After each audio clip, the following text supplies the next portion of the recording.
Chapter 15, Boys Republic to Factor Brookings. From the police station, I was sent to Central Juvenile Hall, then to Los Padrinos. During my brief stay at Los Padrinos, I had a fight with some Mexicans and some white dudes. In one instance, while playing football, I ran into a Mexican dude and knocked him down. Then he jumped up cursing and calling me a stupid ninja, which resulted in my thrashing him. As I fought, I was being hit on the head and back with metal belt buckles by a group of his white Mexican buddies. Standing on the sideline in a frightened, nonpartisan stance were about 20 blacks who refused to budge. Out of nowhere, a tall, skinny, and blonde-haired white guy stood back to back with me, knocking him down like I was. Afterward, while sitting in the classroom for a few minutes, I thanked the guy for having the heart to assist me, but we forgot to exchange names. When counselors brought in the group of white Mexican dudes, all of them looked pretty bruised up. Seeing them caused both the white guy and me to look at one another, then burst out laughing. Though a truce was made, I knew never to turn my back because those guys could become super dangerous. When it came time for the court judge to make a decision between Youth Authority and Boys Republic, I was shipped off to the latter. Boys Republic was located in Chino, California, down the road from the Chino State Prison. The entire facility was huge, with about 5 cottages, each one 2 stories high with a lot of bedrooms. There was a large church, gymnasium, school building, workshops, football and track field, weight room, refreshment store, cattle, and other things I had never seen. I wasn't at Boys Republic a full week when I got into a fight in the wood shop with several Mexicans and whites. The blacks there had left me high and dry, but I got a hold of a wooden table leg and chased my assailants out. No surprise, the only one ending up in lockup was me. Despite my own bruises, I guess it looked pretty bad, me standing there with the bloody table leg in my hand. After being in the Central and Los Padrinos lockups, this was no different. I was isolated from other youths. There were no books, letters, or any kind of materials to occupy my time. When I wasn't sleeping, I was doing hundreds of push-ups or shadow boxing, essential conditioning for gang battle. There were moments in my solitude when I reflected on my existence, wondering if this was all the life had to offer. Such thoughts really didn't matter. Tomorrow seemed eons away. I lived only for today.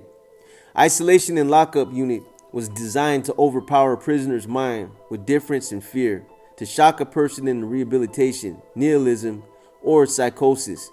In the event this didn't work, there were plenty of prisons, asylums, and graveyards to accommodate the failed prisoner. This was a reality too profound for me to articulate or to write home to moms about, but I resisted its subtle coercions. Once outside lockup, I was greeted as a warrior by a group of blacks who proudly shook my hand. The telling and retelling of the woodshop incident had been hypermobilized with biblical overtones, as though I had beaten down over 20 enemies with the jawbone of an ass. A stocky black teenager of my age named Barker revealed that the dudes I beat with the table leg hated blacks and pretty much called shots on everybody. He went on to say that the majority of blacks here were busters and didn't want any problems, but if need be, he, George, Psycho, and others were ready to fight. Barker was from Los Angeles on 90th Street, but had spent years in and out of state institutions since the age of 12. When I introduced myself as Tookie, Barker's eyes lit up. He said, "Yes, I heard of you, the Crips, the Crips." He shook my hand for so long I had to use force to retrieve it. I ended up welcoming Barker and 5 of his friends into the West Side Crips, and a while later, following his release, he became one of the commanders of the Budlong Crips. Christmas time brought the annual Boys Republic tradition of making Christmas ornaments. Any youth wanting to earn Furlough home had to reach a specific quota, making ornaments to attach to the wreaths. I reached my quota and earned a Furlough. My mother and Fred came to drive me home, and the next day put Cynthia and me on a Greyhound bus to New Orleans. They intended to keep me out of trouble during my Furlough by sending me to New Orleans, where there were lots of relatives and no hoodlum friends. Cynthia stayed in front of the house with Mama, my grandmother, and Aunt Dorothy.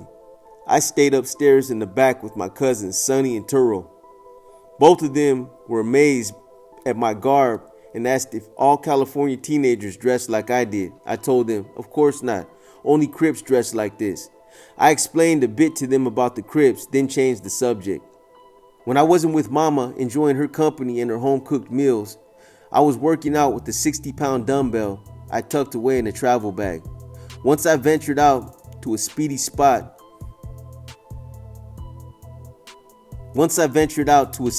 in New Orleans, where the price of ganja was ridiculously inflated, $10 for an itty-bitty match-sized box of weed, compared to South Central's 3 or 4 finger dope bag for the same price.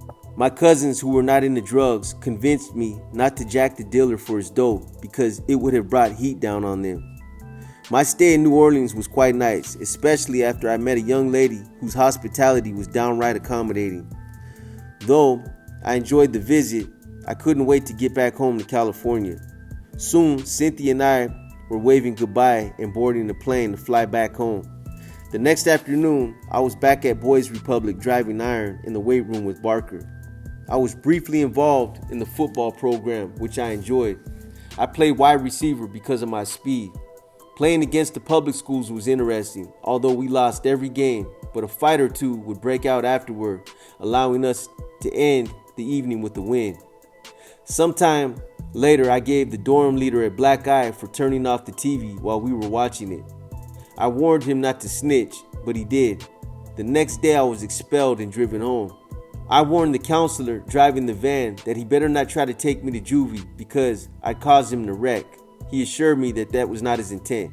As I arrived at home, my mother stared at the counselor through the screen door and asked, "What did he do this time?" The counselor told her I had attacked a white guy for no reason and gave my mother a number to call to find out what the courts planned to do with me. When he left, I told my mother, "Don't waste your time calling those people. I'm not going back to juvie. They'll have to catch me first." There was no doubt in my mind that the court's next step would be to send me straight to the youth authority, and I wasn't going willingly. My mother looked at me bleakly but didn't say anything. When I called Buddha, he told me about a place called Factor Brookings in Banning, California, a little over 100 miles from Los Angeles. He gave me the number for Bob Simmons, the director, who told me he could contact the courts and have me assigned to his program. After my mother called Bob, he called back to tell her I was enrolled in his program and to bring me on Sunday before 3 p.m. to the park on Willowbrook off Compton Avenue, where a bus would be waiting. When we arrived, there were 2 buses, a crowd of people, and Buddha standing next to his mother grinning. While our mothers talked, Buddha told me that Banning was cool, that we'd get furloughs, and that several of our homeboys, Little James, Warlock, Monk, Melvin, and other Crips were there. With all my homeboys around, I figured, how bad could the place be? I hugged and kissed my mother goodbye, and the bus took off for a long drive. Banning itself was a barren pastoral town with a single police station, a bank, a theater, a club, a park, and a hardware store. It was the polar opposite of the chaotic madness in the Los Angeles jungle. Factor Brookings was sponsored by a man known as Jake the Barber, an associate of the notorious Al Capone. The facility consisted of 4 long rows of furnished 2-bedroom complex apartments and plenty of food. Buddha and I shared an apartment where we put our weights in the living room. If ever there was a youth's fantasy of freedom, the Factor Brookings was it. Shortly after settling in, I noticed tension between my homeboys and the local youths, since young Banning females often invited my homeboys to their picnics, house parties, and other social functions. At one of these gatherings, jam-packed with my homeboys and plenty of local girls, an upset crowd of local dudes challenged us to fight. When we went outside, they scattered. At 10 p.m., when the gathering ended, some of my homeboys jumped into their cars or into the back of a truck, but I decided to enjoy the night air and walk back to the boys' home. Though he knew I disliked guns, Buddha tried to slip me a chrome snub 38 that I pushed aside. In typical Buddha fashion, he stated, "Well, since you don't want my piece, I'll walk too." I grudgingly accepted the gun, shoved it down my waistband, and walked away. As the truck passed by, Buddha and the others hollered, "Crip here," then stopped. Out jumped 12-year-old Little T, saying, "Buddha suggested somebody walk back with you, so I volunteered." It was therapeutic to inhale the crisp, cool air and stroll down the street without a care in the world. Nowhere in Los Angeles was I able to feel as close to being liberated as I did at that moment. It was 1972. I was 18. The Crips gang wasn't even a year old, but we were the baddest human beings on this planet. I started doing the Crip walk, taught to me by Dancing Sugar Bear, who originated it. But thuds and sounds of glass breaking shattered my mood. There were bricks raining down on us, and 2 of them hit me square in the chest with enough force to stun and knock me back. Instinctively, I whipped out the gun and fired blindly into the darkness to scare my attackers.